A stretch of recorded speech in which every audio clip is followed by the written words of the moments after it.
Hello everyone, welcome. I hope you're having a wonderful holiday season. In this video I would like to talk about my favourite TV shows of the year. And there's been quite a couple, so bear with me. I managed to narrow it down to 8, actually, so it's not too bad. Okay, the first TV show I would like to mention is Come Dine With Me, which if you've seen my baking and cooking adventures video, it's had an influence on my behavior.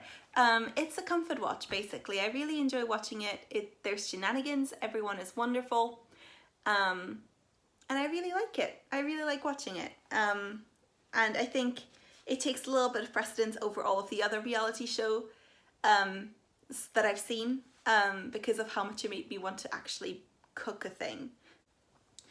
The next TV show I would like to mention is Harley Quinn, the animated series, which could be seen on Channel 4 for. We started the show not thinking it was going to be that good, and then it ended up being that good. I mean, warning, it has a lot of adult humor, but it is absolutely freaking stunning.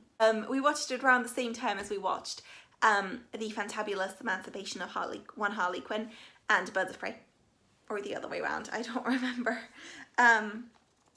But it has been so much fun watching it, and I really like that show.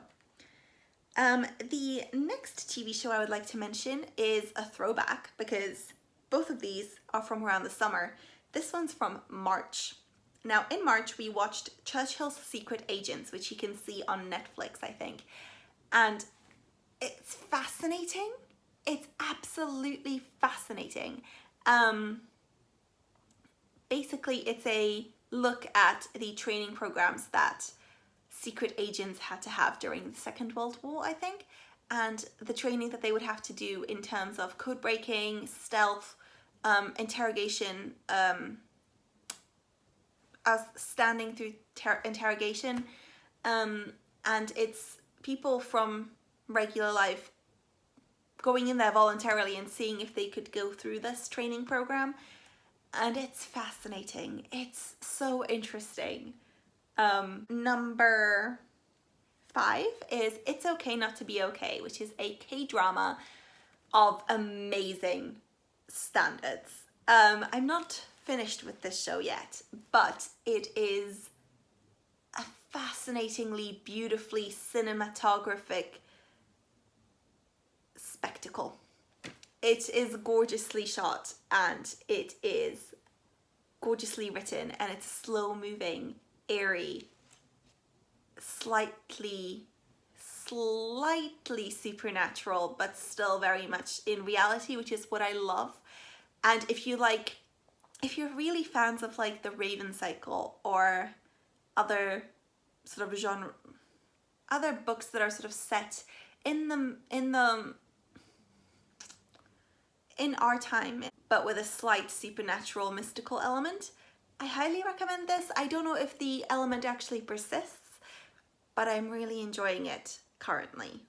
Number 4 on this list is Chuck, which we discovered and absolutely fell in love with on Amazon Prime, and then they took it off Amazon Prime and my heart is broken, okay? And it's, okay, it's a show about a guy who's really smart but had to be kicked out of school. Now works as an internet repair guy in a supermarket, and actually ends up having all of the government's secret downloaded into his brain, and ends up having secret spies after him. Okay, that sounds like a mediocre show, but it's brilliant. Guys, it's brilliant. I don't even know exactly. It's the characters and the humor and the setup and the fun of it and the joy of it, and I'm in love with that show. It's actually quite similar to The Librarians in some ways, which I also really like and discovered in 2019, so there you go. Okay, number 3 of this list is The Haunting of Bly Manor.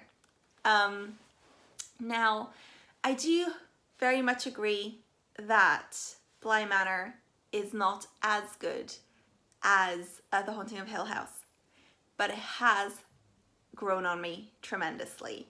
Like, think it's actually becoming more and more important to me every single day, which is a fascinating thing for a show to accomplish. I would maybe actually put this on number 2. And it's only been about a week since I've written this list.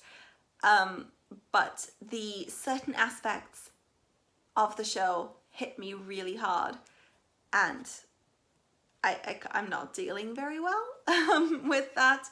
I think in its own way, in its own specific non-Haunting of Hill House way, it managed to achieve something spectacular. And I highly recommend it that you watch it all the way through before making up your mind about the show.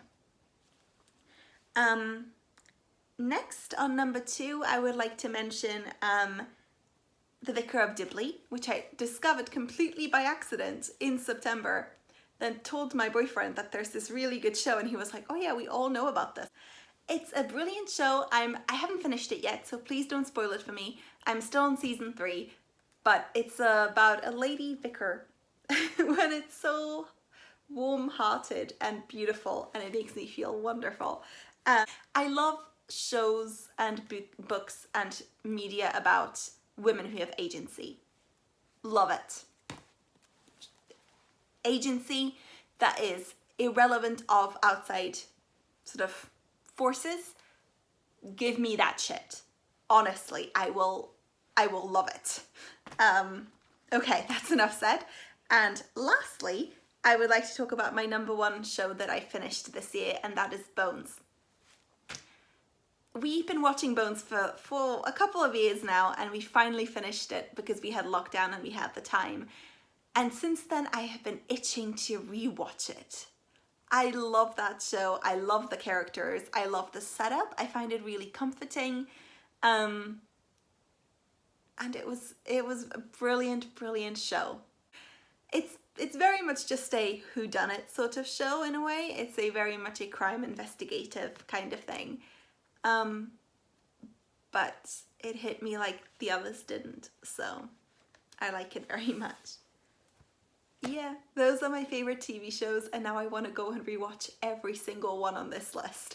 So I'm gonna go do that, and I hope you're having a wonderful holiday season, and I will see you in the next one. Bye!